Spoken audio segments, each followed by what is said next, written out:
From the WGLT Newsroom, I'm Lindsay Jones. The head of District 87 Schools is pushing for a 1% countywide sales tax to pay for school buildings and other district needs. Superintendent David Mauser says the tax would broaden the tax base and take stress off property taxpayers. Facilities, safety and security, and then also the mental health components that we're required to do now. This could be a tool for us, and it's a way we can share that cost. The tax would have some exceptions like groceries, over-the-counter drugs, and gas.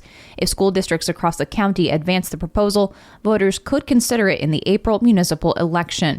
An Illinois lawmakers' 2-week fall session has come and gone with not a lot to show for it. Alex Stegman reports. Analysts predicted that much of the legislature's unfinished business would get punted to January, and they were right. The Senate gave final passage to what's called the Dignity and Pay Act, eliminating the sub-minimum wage for workers with disabilities. But other matters, like Karina's bill, a ban on modified hemp products, and a so-called medical aid in dying measure were not considered.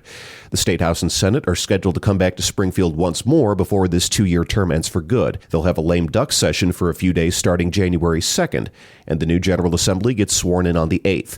But House Republican leader Tony McCombie says there shouldn't be a lame duck session. In a statement, she said Democrats don't need more time to, quote, dream up harmful legislation.